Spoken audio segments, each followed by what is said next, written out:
Good morning, students.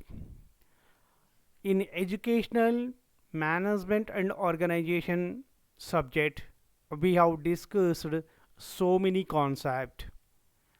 Now, today I am going to discuss about a concept called grant in aid policy. Karnataka ರಾಜ್ಯದಲ್ಲಿ ಪ್ರಾಥಮಿಕ ಶಾಲೆ ಆಗಿರ್ಬೋದು, ಮಾಧ್ಯಮಿಕ ಶಾಲೆ ಆಗಿರ್ಬೋದು, ಅಥವಾ ಉನ್ನತ ಶಿಕ್ಷಣಕ್ಕೆ ಸಂಬಂಧಪಟ್ಟಂತೆ ಕಾಲೇಜುಗಳು ಆಗಿರಬಹುದು. ಈ ಎಲ್ಲ ಶಿಕ್ಷಣ ಸಂಸ್ಥೆಗಳನ್ನು ಪ್ರಮುಖವಾಗಿ 3 ವರ್ಗಗಳಲ್ಲಿ ನಾವು ವಿಂಗಡಣೆ ಮಾಡ್ತೀವಿ.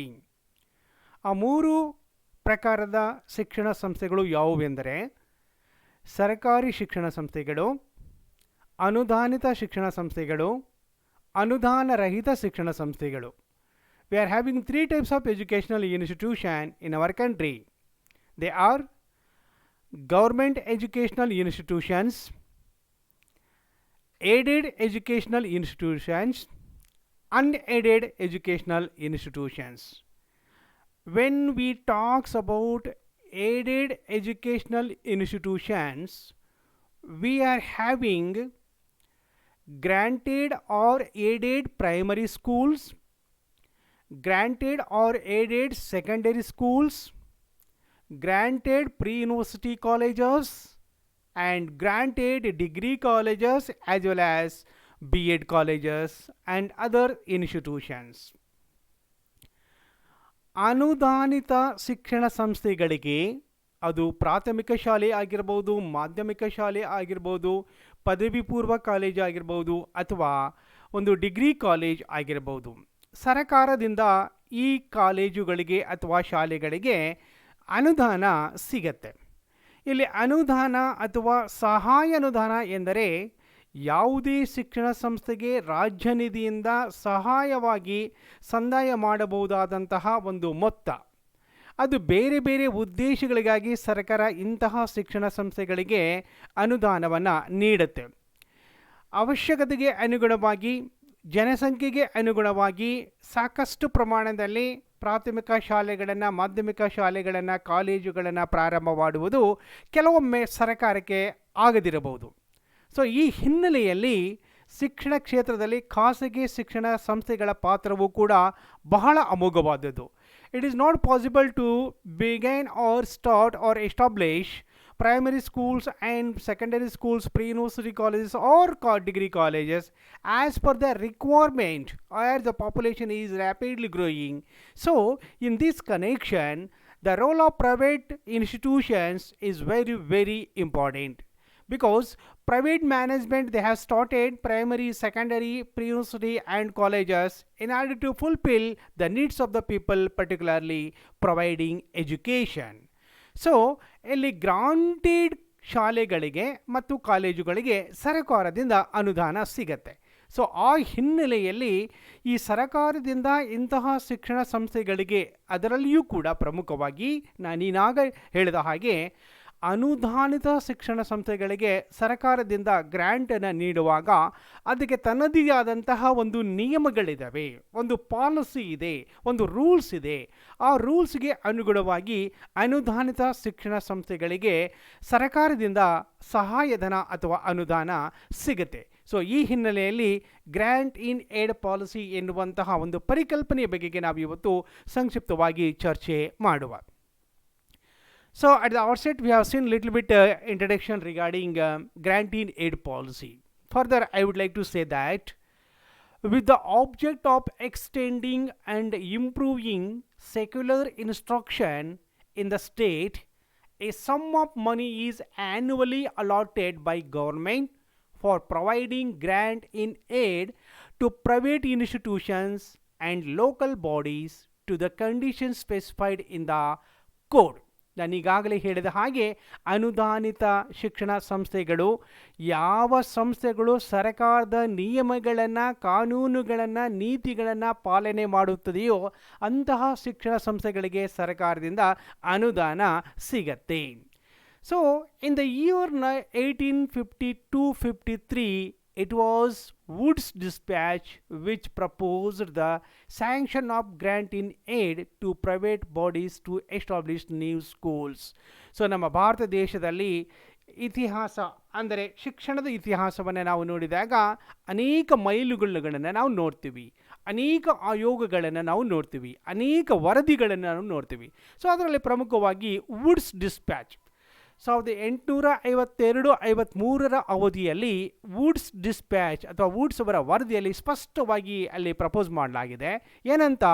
ಖಾಸಗಿ ಶಿಕ್ಷಣ ಸಂಸ್ಥೆಗಳಿಗೆ ಅನುದಾನವನ್ನು ನೀಡಬೇಕು. ಆ ಮೂಲಕ ಖಾಸಗಿ ಸಂಸ್ಥೆಗಳು ಕೂಡ ಶಿಕ್ಷಣ ಕ್ಷೇತ್ರದಲ್ಲಿ ಪಾತ್ರವನ್ನು ನಿರ್ವಹಿಸಲಿಕ್ಕೆ ಮತ್ತು ಕಾರ್ಯವನ್ನು ಮಾಡಲಿಕ್ಕೆ ಹೊಸ ಹೊಸ ಶಾಲಾ ಕಾಲೇಜುಗಳನ್ನು ಪ್ರಾರಂಭ ಮಾಡಲಿಕ್ಕೆ ಅವಕಾಶವನ್ನು ಕಲ್ಪಿಸಿಕೊಡಬೇಕು ಎನ್ನುವಂತಹ ಹಿನ್ನೆಲೆಯಲ್ಲಿ ವುಡ್ಸ್ ಡಿಸ್ಪ್ಯಾಚ್ನಲ್ಲಿ ಸ್ಪಷ್ಟವಾಗಿ ಅಲ್ಲಿ ಶಿಫಾರಸನ್ನು ಮಾಡಲಾಗಿದೆ.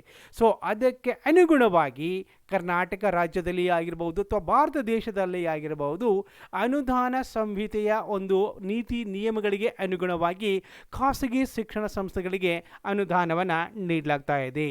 So Karnataka education act 1983, I repeat, Karnataka education act 1983 ಇದೇನಿದೆಯಲ್ಲ, ನಮ್ಮ ಶಾಲಾ ಶಿಕ್ಷಣಕ್ಕೆ ಸಂಬಂಧಪಟ್ಟಂತೆ ಸರ್ಕಾರದ ನಿಯಮಾವಳಿಗಳನ್ನು ಹೇಗೆ ಖಾಸಗಿ ಶಿಕ್ಷಣ ಸಂಸ್ಥೆಗಳು ಪಾಲಿಸಬೇಕು ಮತ್ತು ಶಿಕ್ಷಣಕ್ಕೆ ಸಂಬಂಧಪಟ್ಟಂಥ ಅನೇಕ ನಿಯಮಗಳನ್ನು ಭಾಳ ಸ್ಪಷ್ಟವಾಗಿ ಅಲ್ಲಿ ನಮೂದಿಸಲಾಗಿದೆ. ಸೊ ಇಲ್ಲಿ ಖಾಸಗಿ ಅನುದಾನಿತ ಶಾಲೆಗಳಿಗಾಗಿ ಏಕರೂಪದ ಅನುದಾನ ಸಂಹಿತೆಯನ್ನು ನಮ್ಮ ರಾಜ್ಯದಲ್ಲಿ ಜಾರಿಗೆ ತಂದಿರುವುದು, ಆ ಮೂಲಕ ಶಿಕ್ಷಣ ಸಂಸ್ಥೆಗಳಿಗೆ ಅನುದಾನವನ್ನು ನೀಡ್ತಾ ಬಂದಿರುವುದು ನಿಜವಾಗಲೂ ಕೂಡ ಶ್ಲಾಘನೀಯವಾದಂಥದ್ದು. So grant in aid is a system of financial assistance given to all private educational institutions which agree to submit to inspection by government and rules prescribed for grant in aid. ಸರ್ಕಾರದ ನಿಯಮಗಳನ್ನು ಯಾವ ಸಂಸ್ಥೆ ಪಾಲಿಸುತ್ತದೆಯೋ, ಸರ್ಕಾರದ ಒಂದು ತನಿಖೆಗೆ ಯಾವ ಸಂಸ್ಥೆ ತನ್ನ ದಾಖಲೆಗಳನ್ನು ಸಬ್ಮಿಟ್ ಮಾಡುತ್ತದೆಯೋ ಅಂತಹ ಒಂದು ಶಿಕ್ಷಣ ಸಂಸ್ಥೆಗಳಿಗೆ ಅನುದಾನವನ್ನು ನೀಡುವಂಥದ್ದು ಗ್ರ್ಯಾಂಟ್ ಇನ್ ಏಡ್ ಪಾಲಿಸಿ. ಈ ಗ್ರಾಂಟ್ ಇನ್ ಏಡ್ ಪಾಲಿಸಿಯಲ್ಲಿ ಶಿಕ್ಷಣ ಸಂಸ್ಥೆಗಳು ಒಂದು ಗುಣಮಟ್ಟದ ಶಿಕ್ಷಣವನ್ನು ನೀಡಲಿಕ್ಕೆ ಅವಶ್ಯಕವಾದಂತಹ ಸೌಲಭ್ಯಗಳನ್ನು ಒದಗಿಸಿಕೊಡುವಲ್ಲಿ ಸರ್ಕಾರ ನೀಡುವಂತಹ ಒಂದು ಪ್ರಮುಖವಾದಂತಹ ಅನುದಾನ ಅಥವಾ ಸಹಾಯಧನ. ದೆನ್ ಈ ಗ್ರ್ಯಾಂಟ್ ಇನ್ ಏಡ್ ಪಾಲಿಸಿಯಲ್ಲಿ ಯಾವ ಯಾವ ಉದ್ದೇಶಗಳಿಗಾಗಿ ಅನುದಾನವನ್ನು ನೀಡಲಾಗತ್ತೆ ಎನ್ನುವುದನ್ನು ನಾವು ನೋಡುವುದಾದರೆ, that is objectives of grants. For different purposes government provides grants to educational institution, particularly maintenance of educational institutions. ಶಿಕ್ಷಣ ಸಂಸ್ಥೆಗಳ ನಿರ್ವಹಣೆಗಾಗಿ ಗ್ರ್ಯಾಂಟನ್ನು ನೀಡಲಾಗತ್ತೆ. ಎರಡನೇದಾಗಿ purchasing, erecting, enlarging and improving school buildings. ಶಾಲಾ ಕಟ್ಟಡಗಳ ಖರೀದಿಸುವಿಕೆ, ನಿರ್ಮಾಣ ಮಾಡುವಿಕೆ, ವಿಸ್ತರಿಸುವಿಕೆ ಮತ್ತು ಸುಧಾರಣೆ ಮಾಡುವಿಕೆ. ಈ ಉದ್ದೇಶಕ್ಕಾಗಿಯೂ ಕೂಡ ಸರ್ಕಾರ ಖಾಸಗಿ ಶಿಕ್ಷಣ ಸಂಸ್ಥೆಗಳಿಗೆ ಅನುದಾನವನ್ನು ನೀಡುತ್ತೆ. ಹಾಗೆಯೇ improvement of play grounds and permanent fixtures. ಆಟದ ಬಯಲುಗಳನ್ನು, ಆಟದ ಮೈದಾನಗಳನ್ನು ಸುಧಾರಣೆ ಮಾಡಲಿಕ್ಕೆ ಮತ್ತು ಖಾಯಂ ಜೋಡಣೆಗಳ ಸುಧಾರಣೆಗೆ ಶಾಲೆಯಲ್ಲಿ ಶಿಕ್ಷಣ ಸಂಸ್ಥೆಗಳಲ್ಲಿ ಯಾವುದಾದ್ರೂ ಒಂದು ಶಾಶ್ವತವಾದಂತಹ ಒಂದು ಸೌಲಭ್ಯವನ್ನು ಒದಗಿಸಿಕೊಡುವಂತಹ ನಿಟ್ಟಿನಲ್ಲಿಯೂ ಕೂಡ ಸರ್ಕಾರದಿಂದ ಅನುದಾನ ಲಭ್ಯವಾಗತ್ತೆ. ಹಾಗೆಯೇ ಇಕ್ವಿಪ್ಮೆಂಟ್ ಫಾರ್ ದ ಸ್ಕೂಲ್, ಶಾಲೆಗೆ ಬೇಕಾಗುವಂತಹ ಸಾಧನ ಸಾಮಗ್ರಿಗಳನ್ನು ಕೊಂಡುಕೊಳ್ಳಲಿಕ್ಕೂ ಕೂಡ ಸರ್ಕಾರದಿಂದ ಒಂದು ಅನುದಾನ ಸಿಗುತ್ತೆ. ಸೊ ಪ್ರಮುಖವಾಗಿ ಈ 4 ಹೆಡ್ಸ್ ಅಡಿಯಲ್ಲಿ ಸರ್ಕಾರದಿಂದ ಗ್ರ್ಯಾಂಟ್ ಇನ್ ಏಡ್ ಪಾಲಿಸಿಯ ಅಡಿಯಲ್ಲಿ ಅವರಿಗೆ ಅಂದರೆ ಶಿಕ್ಷಣ ಸಂಸ್ಥೆಗಳಿಗೆ ಅನುದಾನ ದೊರೆಯುತ್ತೆ. ಹಾಗೆ ಈ ಗ್ರ್ಯಾಂಟ್ ಇನ್ ಏಡ್ ಪಾಲಿಸಿಯ ಅಡಿಯಲ್ಲಿ ಶಿಕ್ಷಣ ಸಂಸ್ಥೆಗಳಿಗೆ ಸಿಗುವಂತಹ ಒಂದು ಅನುದಾನವನ್ನು 2 ಪ್ರಕಾರಗಳಲ್ಲಿ ವಿಂಗಡಣೆ ಮಾಡಲಾಗುತ್ತೆ. There are 2 types of grants and these 2 types of grants are recurring grants and non-recurring grants. So ಇಲ್ಲಿ 2 ಪ್ರಕಾರದ ಅನುದಾನವನ್ನು ನಾವು ನೋಡ್ತೀವಿ. ಒಂದು ರಿಕರಿಂಗ್ ಗ್ರ್ಯಾಂಟ್ಸ್ ಅಂತ ಮತ್ತು ಇನ್ನೊಂದು ನಾನ್ ರಿಕರಿಂಗ್ ಗ್ರ್ಯಾಂಟ್ಸ್. ರಿಕರಿಂಗ್ ಗ್ರ್ಯಾಂಟ್ಸ್ ಅಂದರೆ ಆವರ್ತಕ ಅಥವಾ ಮರುಕಳಿಸುವ ಧನ ಸಹಾಯ. ನಾನ್ ರಿಕರಿಂಗ್ ಗ್ರಾಂಟ್ಸ್ ಅಂದರೆ ಅನಾವರ್ತಕ ಅಥವಾ ಮರುಕಳಿಸದ ಅನುದಾನ.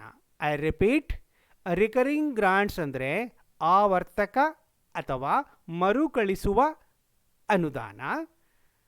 ನಾನ್ ರಿಕರಿಂಗ್ ಗ್ರಾಂಟ್ಸ್ ಅಂದರೆ ಅನಾವರ್ತಕ ಅಥವಾ ಮರುಕಳಿಸದ ಅನುದಾನ. ರಿಕರಿಂಗ್ ಗ್ರಾಂಟ್ಸ್ನಲ್ಲಿ ಯಾವ ಪ್ರಮುಖ ಉದ್ದೇಶಗಳಿಗಾಗಿ ಅನುದಾನವನ್ನು ನೀಡಲಾಗುತ್ತೆ?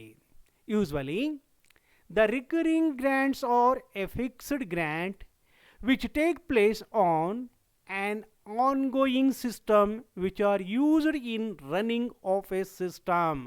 ಶಾಲೆಯನ್ನು ಶಾಶ್ವತವಾದಂತಹ ರೀತಿಯಲ್ಲಿ ಅಥವಾ ಶಾಲೆಯಲ್ಲಿ ಶಾಶ್ವತವಾದಂತಹ ಕೆಲವೊಂದು ಸೌಲಭ್ಯಗಳನ್ನು ಅಥವಾ ಕೆಲವೊಂದು ಉದ್ದೇಶಗಳಿಗಾಗಿ ನೀಡುವಂತಹ ಒಂದು ಅನುದಾನ ಏನಿದೆ ಅದು ಆವರ್ತಕ. ಇದು ಸಾಮಾನ್ಯವಾಗಿ ಫ್ರೀಕ್ವೆಂಟ್ಲಿ ನಿರಂತರವಾಗಿ ಸರ್ಕಾರದಿಂದ ಧನ ಸಹಾಯ ಸಿಗ್ತಾ ಇದೆ. ಹಾಗಾದರೆ ರಿಕರಿಂಗ್ ಗ್ರಾಂಟ್ಸ್ನಲ್ಲಿ ಅಥವಾ ಆವರ್ತಕ ಅನುದಾನದಲ್ಲಿ ಯಾವ ಉದ್ದೇಶಗಳಿಗಾಗಿ ಅನುದಾನವನ್ನು ನೀಡಲಾಗತ್ತೆ ಅಂದರೆ ಸ್ಯಾಲ್ರಿ ಗ್ರಾಂಟ್ಸ್ ಅಂದರೆ ಶಿಕ್ಷಕರಿಗೆ ಅಥವಾ ಸಿಬ್ಬಂದಿ ವರ್ಗದವರಿಗೆ ನೀಡುವಂತಹ ವೇತನ. ಆಪರೇಟಿಂಗ್ ಎಕ್ಸ್ಪೆನ್ಸಸ್ ಬ್ಲಾಕ್ ಗ್ರಾಂಟ್ ಕೆಲವೊಂದು ವಿಶೇಷವಾದಂತಹ ನಿರ್ವಹಣೆ ಮಾಡಲಿಕ್ಕೆ ಖರ್ಚನ್ನು ನಿರ್ವಹಣೆ ಮಾಡುವಂತಹ ಒಂದು ಅನುದಾನ. Composite furniture and equipment grant ಸಾಧನ ಸಾಮಗ್ರಿಗಳನ್ನು ಪರ್ಚೇಸ್ ಮಾಡಲಿಕ್ಕೆ ನೀಡುವಂತಹ grant. Rent and rates grant ಕೆಲವೊಮ್ಮೆ ಶಾಲೆ ಅಥವಾ ಕಾಲೇಜು ಒಂದು ರೆಂಟ್ ಅಥವಾ ಬಾಡಿಗೆ ಬಿಲ್ಡಿಂಗ್ನಲ್ಲಿ ಕಟ್ಟಡದಲ್ಲಿ ನಡೀತಾ ಇದ್ದರೆ ಅಲ್ಲಿಯೂ ಕೂಡ ರೆಂಟನ್ನು ಅಥವಾ ಬಾಡಿಗೆಯನ್ನು ನೀಡುವಂತಹ ಉದ್ದೇಶಕ್ಕಾಗಿ ಅನುದಾನ ಸಿಗತ್ತೆ. Then passages grant, so passages ರೂಪದಲ್ಲಿಯೂ ಕೂಡ ಗ್ರ್ಯಾಂಟನ್ನು ನೀಡುವಂತಹ ಒಂದು ಕ್ರಮಗಳನ್ನು ನಾವು ಇಲ್ಲಿ ಗಮನಿಸಬೇಕು.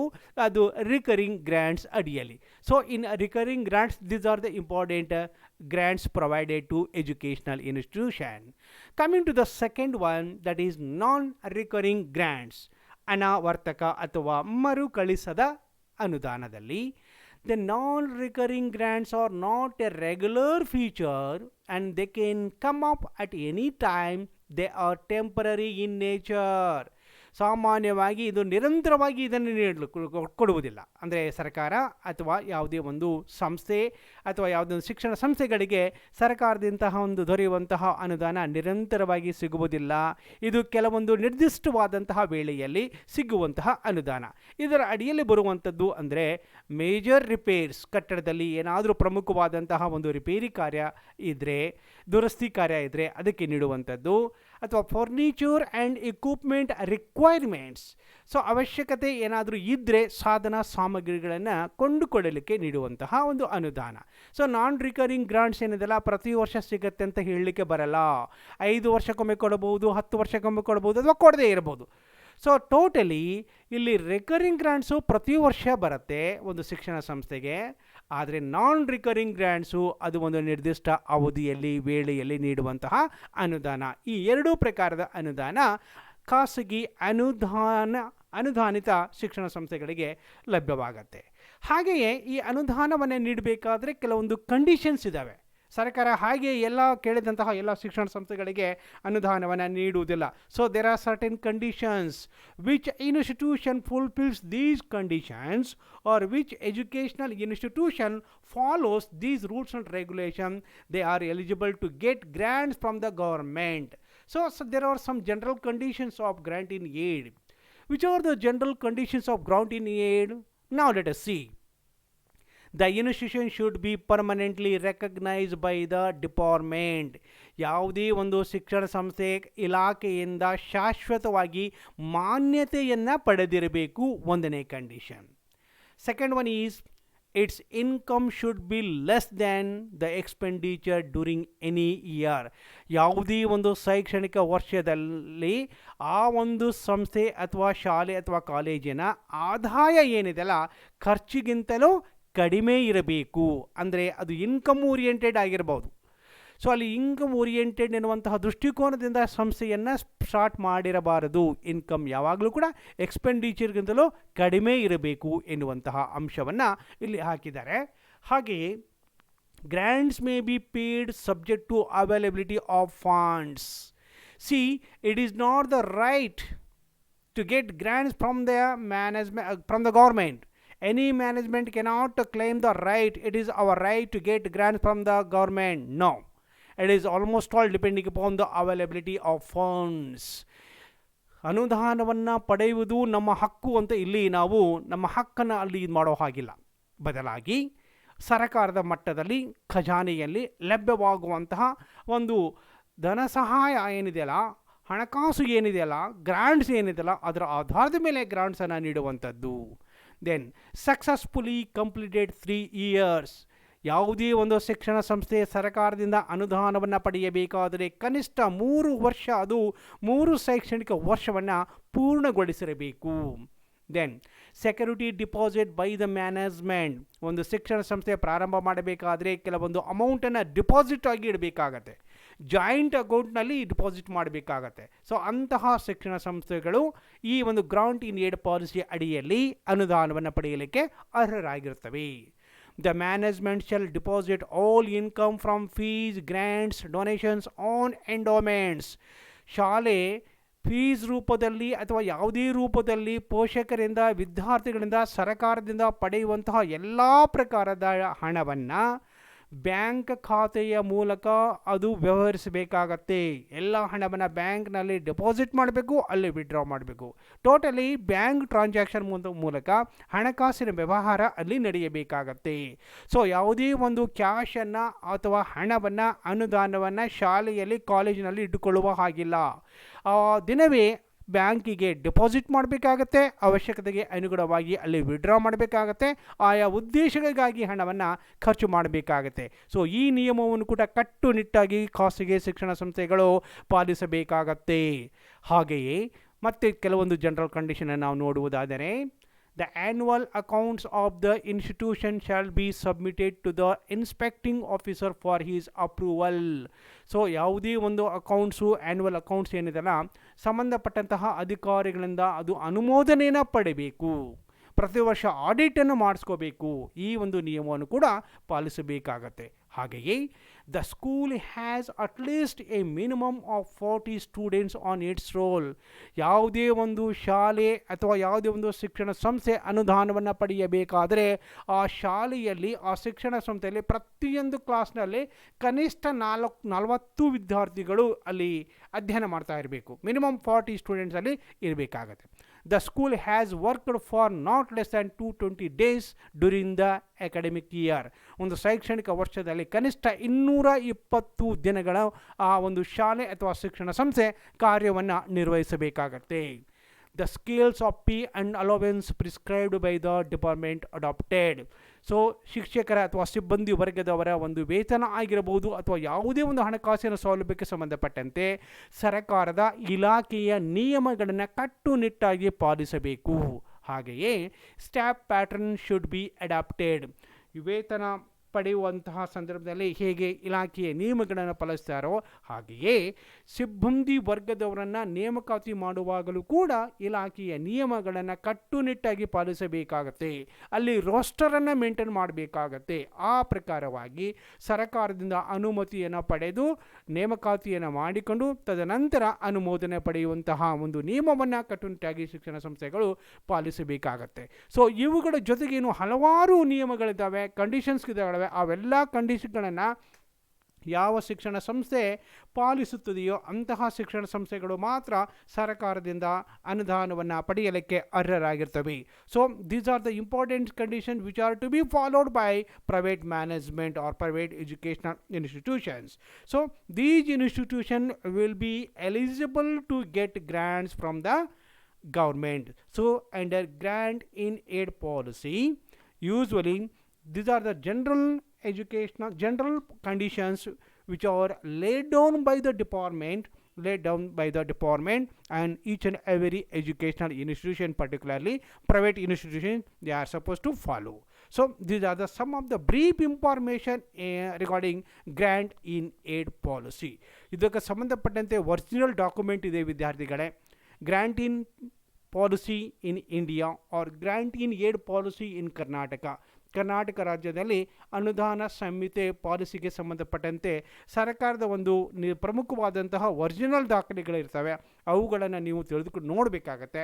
ಅವುಗಳನ್ನು ಸಂಪೂರ್ಣವಾಗಿ ಅಧ್ಯಯನ ಮಾಡಿ ಈ ಗ್ರ್ಯಾಂಟ್ ಇನ್ ಏಡ್ ಪಾಲಿಸಿ ಬಗೆಗೆ ಇನ್ನೂ ಹೆಚ್ಚಿನ ಮಾಹಿತಿಗಳನ್ನು ಸಂಗ್ರಹಿಸಿಕೊಳ್ಳಬೇಕಾಗತ್ತೆ. ಸೊ ಇದಿಷ್ಟು ಇವತ್ತಿನ ದಿವಸ ನಾವು ಗ್ರ್ಯಾಂಟ್ ಇನ್ ಏಡ್ ಪಾಲಿಸಿ ಎಂಬುದರ ಬಗೆಗೆ ಚರ್ಚೆ ಮಾಡಿದಂತಹ ಪ್ರಮುಖ ಅಂಶಗಳು. ಸೊ ಈ ಎಲ್ಲ ಅಂಶಗಳು ಈ ಪ್ರೈವೇಟ್ ಶಿಕ್ಷಣ ಸಂಸ್ಥೆಗಳಿಗೆ ಅನ್ವಯಿಸುತ್ತೆ ಮತ್ತು ಗ್ರ್ಯಾಂಟ್ ಇನ್ ಏಡ್ ಅಡಿಯಲ್ಲಿ ಎಲ್ಲ ಶಿಕ್ಷಣ ಸಂಸ್ಥೆಗಳು ಗ್ರ್ಯಾಂಟನ್ನು ಪಡೆಯುವುದರ ಮೂಲಕ ಸಮರ್ಪಕವಾಗಿ ಅವುಗಳನ್ನು ಬಳಕೆ ಮಾಡಿಕೊಳ್ಳುವುದರ ಮೂಲಕ ಗುಣಮಟ್ಟದ ಶಿಕ್ಷಣವನ್ನು ನೀಡುವಂತಹ ಒಂದು ಉತ್ತಮವಾದಂತಹ ಕಾರ್ಯದಲ್ಲಿ ತೊಡಗಿಕೊಳ್ಳಬೇಕಾಗುತ್ತೆ. By taking grants from the government, it is duty of each and every educational institution to provide qualitative education to the students. Thank you, my dear students.